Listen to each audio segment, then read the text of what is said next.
Hello guys, आपका मंत्र Gupta channel पे एक बार फिर से स्वागत है। तो आप देख सकते हैं जेईई मेन 2025 का क्वेश्चन है और शिफ्ट 1 का ये क्वेश्चन है और क्वेश्चन बहुत प्यारा है, बहुत अच्छी सी चीजें आपको सिखा के जा रहा है। आइए देखते हैं, क्वेश्चन देखते हैं। क्वेश्चन पढ़ लेते हैं पहले। If molecule A changes into its isomeric form B, ये आइसोमेरिक फॉर्म है बी, ठीक है, by following first order kinetics, अपने काम की बात क्या है, फर्स्ट ऑर्डर काइनेटिक्स है। एट अ टेम्परेचर, अपने काम की बात है 1000 केल्विन दे रखा है। If the energy barrier with respect to reactant energy और सच आइसोमेरिक ट्रांसफॉर्मेशन इज, ये आपको एनर्जी बैरियर दे रखा है, उसके बारे में हम बात करेंगे क्या दे रखा है। And the frequency factor is 10⁻20, ठीक है। The time required for 50% molecules of A to becomes B. और आपको आंसर देखो, मैं हमेशा आपको हर वीडियो में बोलता हुआ आ रहा हूं कि प्लीज जो आपको टाइम दे रखा है उसकी यूनिट देखें और जो टाइम की यूनिट पूछी है उसकी यूनिट भी देखें। फिजिकल केमिस्ट्री यूनिट कन्वर्जन जरूर जरूर आता है क्वेश्चन के साथ, 100% आता है। अगर आप इस पे फोकस करेंगे तो आपका क्वेश्चन 100% सही होगा। क्या बात समझ में आ रही है? चलिए, अगर आप मेरे चैनल पे आए और मुझे सुन रहे हैं और फिजिकल केमिस्ट्री के बारे में सुन रहे हैं तो बेटा मेरी हर वीडियो में आप फिजिकल यूनिट कन्वर्जन के बारे में मेरे मुंह से जरूर सुनेंगे। बहुत इंपॉर्टेंट है, बहुत ज्यादा इंपॉर्टेंट है, ठीक है। चलिए आइए बात करते हैं। तो अगर हम यहाँ पे बात करें तो आपको ये नहीं लग रहा, कहीं फीलिंग नहीं आ रही इस क्वेश्चन को देख के कि इसमें आरएनएस इक्वेशन लग रही है? क्या फीलिंग नहीं आ रही? टेम्परेचर दे रखा है, एनर्जी बैरियर की बात बोली है, एक्टिवेशन एनर्जी क्या होती थी? अरे यार, एक्टिवेशन एनर्जी, रिएक्टेंट एनर्जी, जो बैरियर हम पढ़ते थे वो कौन से, उस एनर्जी बैरियर में क्या पढ़ते थे? एक्टिवेशन एनर्जी ही पढ़ते थे। अगर आप रेट कांस्टेंट का टेम्परेचर के साथ डिपेंडेंस देखें तो आप देखेंगे वो आरएनएस इक्वेशन ही है, रेट कांस्टेंट का टेम्परेचर के साथ डिपेंडेंस। तो यहाँ पे आपको क्वेश्चन देख के आराम से समझ में आ रहा है। मेरे को नहीं लगता किसी बच्चे को इसमें दिक्कत आनी चाहिए कि इसमें आरएनएस इक्वेशन लगेगी, क्योंकि उसने एनर्जी बैरियर की बात करी है, एनर्जी बैरियर की बात करी है और टेम्परेचर की बात करी है और फ्रीक्वेंसी फैक्टर वो तो आरएनएस इक्वेशन में पढ़ाया जाता है। तो बात समझ में आ गई। तो यहाँ पे हमारी इक्वेशन लगेगी क्या? के बराबर ए ई की पावर माइनस ई ए अपॉन आर टी। इस इक्वेशन में कैसे वैल्यूज रखते हैं मैं आपको वो भी बता देता हूं। के होता है यहाँ पे रेट कांस्टेंट, इसको हम pre exponential factor, frequency factor ये भी बोल देते हैं। यहाँ पे ई ए एक्टिवेशन एनर्जी है, आर गैस कांस्टेंट है, जूल में लिखा जाता है। यहाँ पे जो इस, अब देखो एक चीज सिखा दो फिजिकल केमिस्ट्री की, सुन रहे हो मेरी बात? यहाँ पे जो यूनिट होगी ना वही यहाँ पे आपको आर की यूनिट के साथ रखनी है वैल्यू। अगर यहाँ पे ई की वैल्यू कैलोरी में हुई तो आर की वैल्यू भी आप 2 calorie kelvin inverse mole inverse से बात करेंगे। सुन लो अच्छे से, दोनों कान खोल के। यहाँ पे जो एक्टिवेशन एनर्जी की यूनिट होगी वही यहाँ पे भी यूनिट होगी। सुन लिया अच्छे से? टी का मतलब टेम्परेचर इन केल्विन, लिख लो टेम्परेचर इन केल्विन।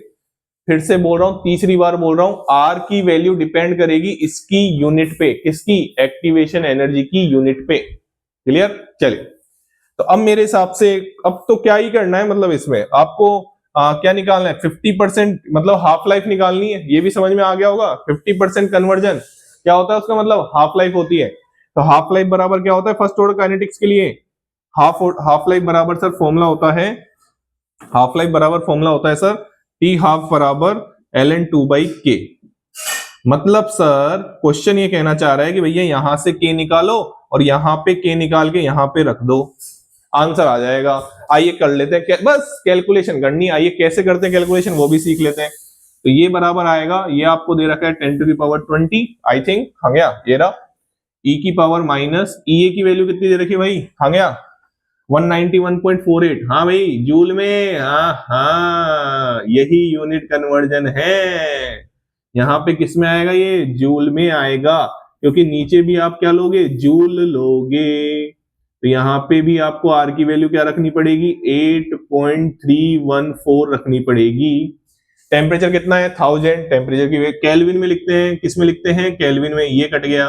क्या बात है सर, क्या बात है सर। जब आप इसको कैलकुलेट करेंगे तो ये आएगा 23.03 आ जाएगा, चमक जाएगा। आपको नहीं चमकेगा तो ऐसे क्वेश्चन देखते देखते चमकाओ भाई। कि अगर मेंस कभी कभी क्या मैक्सिमम टाइम कैलकुलेशन मतलब ऐसी देता है जो कट पिट जाए, और कुछ टाइम तो ऐसी देता है जो आपको करनी ही पड़ेगी। ठीक है ना, ये मेंस का जलवा है। ठीक है, अब है तो है भाई, करनी ही पड़ेगी और कोई ऑप्शन नहीं है आपके पास, ठीक है। आपको आपकी कैलकुलेशन फास्ट करनी ही पड़ेगी, ठीक है। ये 23 पॉइंट क्या है 03। अब मेरे हिसाब से हर बच्चे को चमक जाएगा कि सर के बराबर क्या हुआ 10 टू की पावर 20 ई की पावर, मेरे हिसाब से सब बच्चों को ये वैल्यू आती होगी, यहां लिख दूं, सब बच्चों को ये वैल्यू आनी भी चाहिए कि ln 10 की वैल्यू कितनी होती है, log 10 की वैल्यू बताओ 1, ln 10 की वैल्यू कितनी होती है 2.303।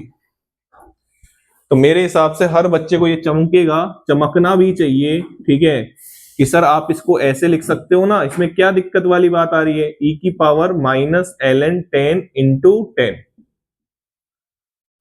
या आप इसको ऐसे लिख दीजिए, ज्यादा कंफ्यूजन हो रहा है तो आप इसको ऐसे लिख दीजिए 10 ln 10, ये लीजिए थोड़ा सा और आपके लिए सही कर दूं मैं 10 ln 10। लेकिन मैं ऐसे क्यों नहीं लिख रहा, क्योंकि आपको मैं एक चीज सिखाना चाहता हूं। क्या चीज सिखाना चाहता हूं, आइए समझाता हूं मैं आपको। ये मल्टीप्लाई में, ये ln 10 और ये 10 मल्टीप्लाई में, ठीक है। क्या समझाना चाहता हूं कि सर 10 ln 10 की वैल्यू जो होगी ना, वही होगी क्या 23.03, वही क्या होगी 23.03। और मैं आपको ये भी बता देता हूं ln e की पावर x क्या होता है, x होता है। तो ये जो 10 आपको दिख रहा है ना, ये इसके ऊपर ले जाओ, पावर में लेके जाना पड़ेगा, ऑप्शन ही नहीं है। तो अगर आप इसको ऐसे देखें, कैसे, k बराबर 10 की पावर 20 e की पावर माइनस ln 10 की पावर 10। आराम से देखिए, आपको छोटा दिख रहा होगा, मैं बोल देता हूं e की पावर माइनस ln 10, 10 को मैं ऊपर ले गया, मैथ वाले स्टूडेंट को फटाफट कर दोगे, ठीक है।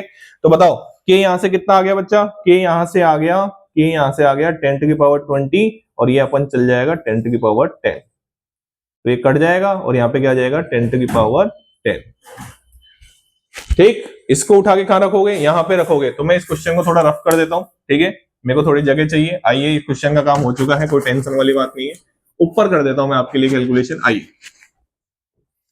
तो टी हाफ बराबर ln 2 बाई के, और के आया है अपना 10 टू की पावर 10 सेकंड इनवर्स में। अगर आपने यूनिट नहीं लिखी, वही मात खा गए आप, ठीक है ना। ln 2 की वैल्यू कितनी होती है 0.693, और k की वैल्यू कितनी है 10 टू की पावर 10 सेकंड इनवर्स। ऊपर जाएगा तो ये क्या बनाएगा, ये मेरे हिसाब से बनाएगा 0.693 इंटू 10 टू की पावर माइनस 10 सेकंड। और आपसे क्वेश्चन किसमें पूछा गया था, पीको सेकंड में। तो पीको वर्ड आ जाए ना, पीको, इसका मतलब क्या है 10 टू की पावर 12, पीको 10 टू की पावर माइनस 12। जहां पे आपने बोला एक पीको मीटर में कितने मीटर होते हैं, 10 टू की पावर माइनस 12 मीटर होते हैं, 10 टू की पावर माइनस 12 कितने, 10 टू की पावर माइनस 12। तो यहाँ पे एक पीको सेकंड में आंसर देना है अपन को। तो क्या करेंगे अपन इसको, आराम से, बिल्कुल आराम से, मैथ वाले स्टूडेंट हो 10 टू की पावर माइनस 2 से ऊपर मल्टीप्लाई करो, नीचे 10 टू की पावर माइनस 2 से मल्टीप्लाई करो। तो ऊपर जब मल्टीप्लाई करोगे तो ये तो 10 टू की पावर माइनस 12 बन जाएगा, अरे आराम से देखो। और इधर मल्टीप्लाई करोगे तो ये आपका बन जाएगा 69.3 इंटू 10 टू की पावर माइनस 12 सेकेंड। और इसी को आप लिख सकते हो, क्या लिख सकते हो 69.3 पीको सेकेंड। और आपको नियरेस्ट इंटीजर में आंसर देना था, तो इसका, इस क्वेश्चन का आंसर क्या हो जाएगा, इस क्वेश्चन का आंसर हो जाएगा 69। आराम से देखो, बस आप इसका ध्यान रखना। अरे जो भी मेरे को सुन रहा है वो इस चीज का ध्यान रख लेना, यूनिट, कन्वर्जन, फिजिकल केमिस्ट्री, जहां पे भी आप पढ़ रहे हैं, जितना भी आप पढ़ रहे हैं, अब समराइज करने का समय आ चुका है। फिजिकल केमिस्ट्री का क्वेश्चन कर रहे हो, यूनिट कन्वर्जन का जरूर ध्यान रखना, ठीक है। चलिए, thank you so much. RNS equation पे क्वेश्चन था। चैनल को लाइक करें, शेयर करें और सब्सक्राइब करें।